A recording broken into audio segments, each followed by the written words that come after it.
Merry Christmas po. I have prutas for you. Hindi ko kailangan ng alay mo. Bumalik ka na dun sa mga magulang mo. Iwan mo na ako. Ashti, mag-isa po kayo. Pwede ko naman po kayo samahan dito eh. Kaya ko mag-isa, Lira. Alam ko naman pong kakayanin ninyo. Naranasan ko din po yan. Nung hindi po ko naaalala ng lahat, isa po ako nun. At hindi po masayang mag-isa. Sobrang lungkot. Pero Ashley, hindi niyo naman po kailangan magsulo eh. May mga kapatid po kayo. Alam kong mahal niyo pa rin. At mahal din po nila kayo. Mga kapatid na nagdala ng kasawian sa buhay ko. Ashley, alam ko po yun. Pero ganun naman po talaga, diba? Sino yung mahalaga sa atin? Sila yung nagdadala ng mga problema at sakit. Kaya po ni Inay noon, nung hindi niya pa po ako nakikilala, sakit-sakit po nun sa akin. Pero kinaya ko. Kinaya ko kasi mahal ko siya. At hindi ko kakayanin kung mawawala siya sa akin. Kaya po ba, Ashti, kakayanin niyo bang mawala sa inyo yung mga kapatid ninyo? Na kailanman, hindi niyo na sila makakasama ulit. Nakiusap ako, Lira.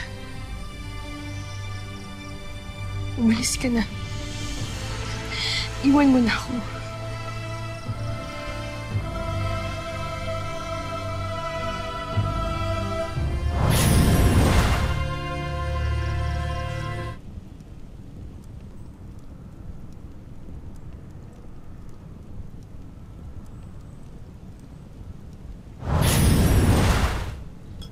Abisala, Ashti kong masungit. Merry Christmas!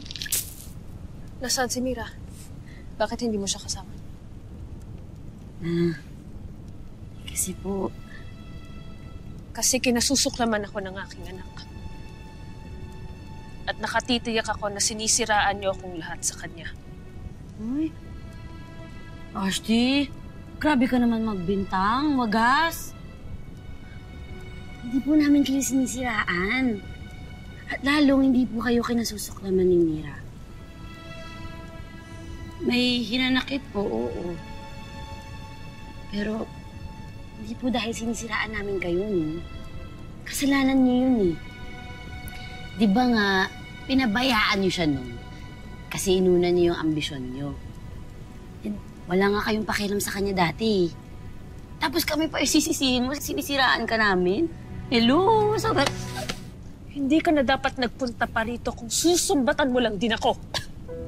Umalis ka na at hindi kita kailangan.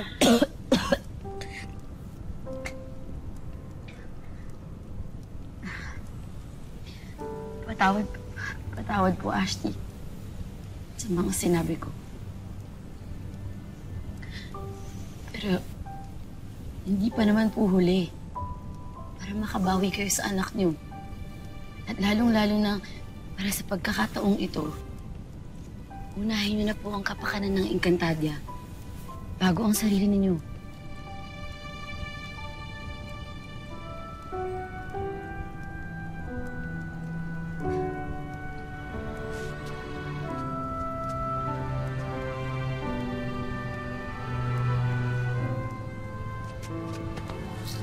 Merry Christmas, Ashti.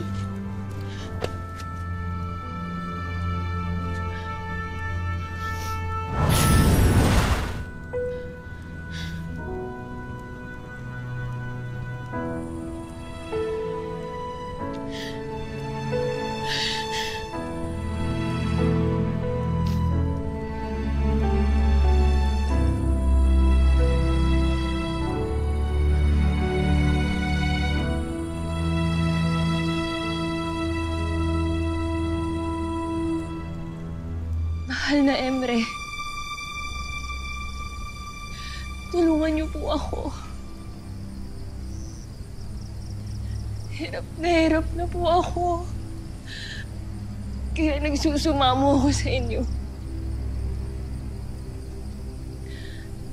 Tanggalin niyo na ang lahat ng galit at pait na nararamdaman ko sa aking puso. Tulungan niyo akong patawarin at tanggapin ang lahat ng masasakit na nangyari sa aking buhay. Parang awa niyo na. Parang awa niyo na, mahal na Emre. Tulungan niyo ako. Mahal na Emre, tama na. Hindi ko kaya makita yung nanay ko na nagdurusa.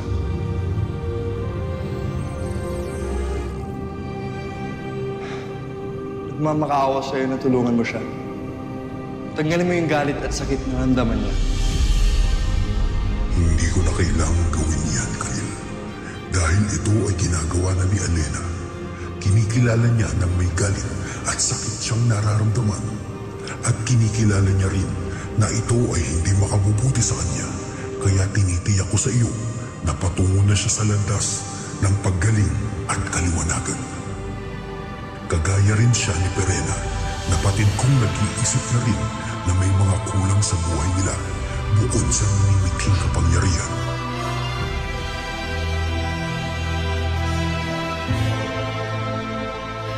Kaya huwag kang mag-alala pagka malapit nang magtagumpay si Lyra sa kanyang tungkulin sa Encantadia.